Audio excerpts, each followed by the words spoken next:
Hello, CNN. Here I am with former Attorney General and the current chairman of the National Democratic Redistricting Committee, Eric Holder, and a Republican Congresswoman from South Carolina, Nancy Mace, and a Democratic Congresswoman who represents California's Silicon Valley, Khanna. All right. That was a barn burner of a panel. I want to ask this question. I wrote this one myself, but I saw Bernie Sanders has a bill that says we're going to reduce our work week from 40 weeks to 40 hours to 32 hours. I assume this is so. Well, of course you like it. Everybody's going to like that.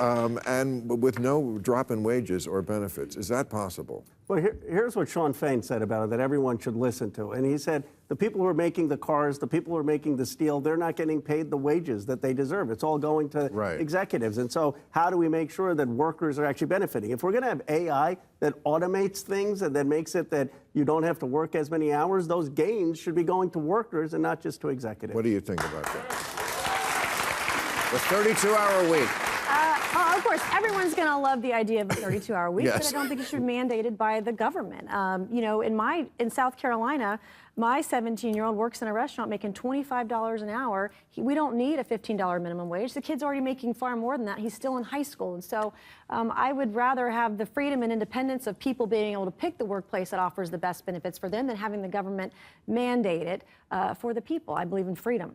Well, there's the Republican-Democrat debate.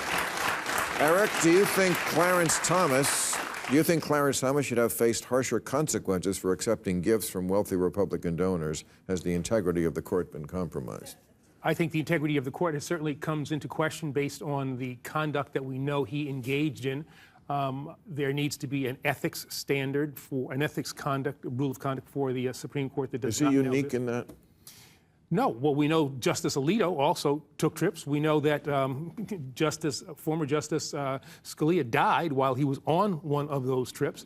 And the reality is that I think the court's legitimacy... No Democrats on trips. I'm just asking. Not that I'm aware, although there have been justices who apparently forced Democratic-appointed justices who asked people to buy certain numbers of books before they would appear. I've read that, right. And so I think that the court itself is... its legitimacy is being questioned, I think, legitimately on the basis of the decisions that they've made, but also the conduct that they engage in. They're kind of removed, I think, from the normal strictures that those in the legislative branch and the executive branch have to go through. And it's why I think that justices should only serve 18-year terms. They get on there and they get a little isolated. For that? Well, I'm definitely for ethics rules. I think those are good things. But, I mean, I'm looking at Senator Menendez. I mean, the guy had gold bars and cash in his mattresses or whatever and is being indicted multiple times. And his ass ought to be out of the Senate right now. It ought to be out. Thank you for saying that. I said it as soon as the indictment came in. Well, I have late-breaking news. He says he's going to run now as an independent, or he's thinking about it. I read Bob that too. Menendez. Yeah. That is some big balls. Hunter Biden doesn't have any balls, but that guy's got... Too big.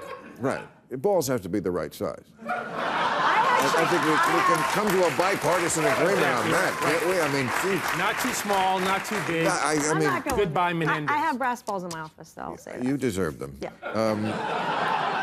Where does the panel think Kate Middleton is? What explains the public fascination with the royal family? Why do we care? I don't. I don't know what's going on. My grandfather was with Gandhi fighting for the independence of India for the British. Yeah. Actually with Gandhi? 4 years in jail. Wow. 4 years in jail. Wow. So I don't get the obsession with the royal family. Right. On a personal basis, I don't get it. We're not following it on TikTok. Let's say that. We're not following the news on TikTok. Right. You think we should care more about Gandhi? I think we should care more about Gandhi and King and the people, and Mandela, people who inspired this world for better. What did the panel think of RFK Jr. announcing he has picked a running mate? Oh, he did? I didn't hear. I heard he was talking about Aaron Rodgers. That's what he's trying. Aaron Rodgers or Jesse Ventura. Oh, well, this says... No, I mean, that's what... Yes, no, he was. Yeah. No, this says he has picked one, but maybe there goes your slot. There goes your slot. Is it you? Is it you, Bill? No, it's... Why would it be me? Because you're kind of independent, you know, people can't guess your politics. I think people know my politics if they watch the show every week. I don't think I'm that crazy. No, you're not crazy. No, So I'm you're just a crazy classical listener. right. No, I just think you're independent. Right. I mean, I just don't understand why everything in this country has to always be from one extreme to the other. You know, either. I think most people are where you are. Yes. I think most people are where you are, and they don't want that binary choice. But I think there's two types of people. There's people who have to be right all the time, and those that just want to seek out the truth. And I think most of Americans just want the truth. They just want it out there. Right. I mean, there's got to be always some sensible middle ground between Trump saying shoplifters should be shot on sight, and other people saying shoplifting is just justice shopping. You know, those to me are the two sides, and then not morally equivalent. No, not one's pretty People worse. shouldn't be stealing out of stores, but period. shoplifting is. We shouldn't do anything to stop No, it. I agree. People walking out of stores with. prosecuted. I mean, it's just like. But you got blue states that are taking away bail and bond for murderers and rapists. I mean, like, that can't be a thing either. I mean, Where are you on that? That was your old department. We shouldn't have bail or bond or anything. It should be a determination. If the person is going to be a threat to the community, hold that person. If the person's not going to show up again, hold that person. Bail or bond discriminates against people who don't have the ability to come up with money to get themselves out of jail, and they serve time in jail disproportionately as opposed to their more wealthy counterparts. Look at Illinois, the away with rapists bail and and- murderers are getting out walking free. I wish the Democratic Party could be that eloquent on that issue. You know, no, because I wish a lot of things. Yes, we usually, you know, we don't explain it well. It's not that when you take away bail, it's saying people shouldn't be in jail because they're poor. Not that they shouldn't be in jail if they're a threat to society. I mean, he said it better, but we've got to. There's an industry, it's a bail bond industry that fights this reform, and I've been against that, done it when I was AG. I've done pro bono work as a private attorney, and we have been pushing back against this notion of doing bail at all. Just hold people if you think they're going to be a threat. I tried to get him to run, but the kids said no. But,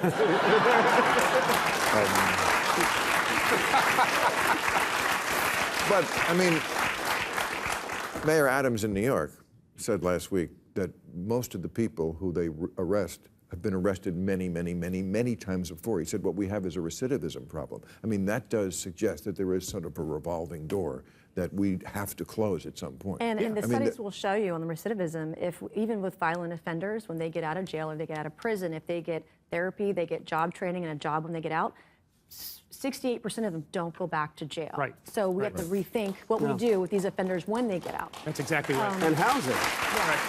You know, if you have a criminal record, one of the things is very hard to get public housing or housing. And so we often, yes, you need to make sure that if someone's shoplifting, they get prosecuted and they should be held accountable. Then we need to think, what's going to integrate them into society? How are they going to get a house? How are they going to be able to get a job?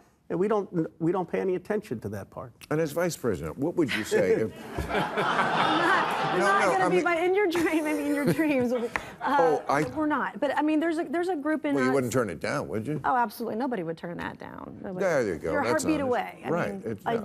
And it's for your country. It's duty of service for your country. Absolutely. But there's a group in South Carolina. It's called Turn 90. It's a nonprofit, but they get job training, therapy, education for these offenders that come out, and they have a 22% rate of. I mean, these guys are not going back to jail. It's a beautiful thing. Something that I started when I was Attorney General. We call it the Smart on Crime Initiative. And what is one of the first things that they did in the Trump administration under Sessions? They really gutted a lot of the things that you're just talking about. But Donald Trump did sign the First Steps Act into law. It was a bipartisan prison reform bill in December of 2018. He did do some good prison reform. In fact, amount. Yes, after Kim Kardashian visited him. But women. That's true. That's true. And that women in prison used to be restrained. Women in prison used to be restrained to their beds while giving birth until the First Step Act got rid of that barbaric practice. So he did some good on bipartisan prison reform, too. But there was that's some low-hanging fruit there. That's terrible. It's barbaric. I'll give him the credit. fact that we were doing this to women in prison, it's crazy. But there was a need for Second Act. It never happened. Okay. And it did happen after Kim Kardashian. She lobbied her ass off. Well, then she did a good job. So we applaud Kim Kardashian. What do you think of Senator Schumer's speech criticizing Netanyahu and calling for new elections in Israel? Wow, completely inappropriate. You thought it was completely inappropriate? I thought it was inappropriate. We should not be meddling in the election or affairs of other countries. I know we do sometimes. We should not be doing that. No, we don't like it when they do it with us. That's true. Right, and we shouldn't be doing it in other countries, and we have done this, and we've done it unsuccessfully for decades. We've had really... I mean, he's just offering an opinion. Yeah, I mean, we do give them a lot of money. Maybe that gives us the right to maybe kibitz a little? Well, they do a lot for us. I'm just asking. Israel does a lot for the United States. But there's the need to separate the Netanyahu policies from the support that we all feel for Israel and the horrors that Hamas actually brought to the people of Israel. Right. The Netanyahu policies are deplorable. They are deplorable. They are That's excessive. for Israel. That's for the citizens of Israel to decide. It's not for us to decide. Your best friends sometimes in really direct ways. One of the strongest supporters of the U.S.-Israel relationship. Yes, for of him course. to say that, you have to know how much Bibi is probably upset about. That takes a lot. We ran over our time. Thank you, Sue. All right. And we'll see you next week.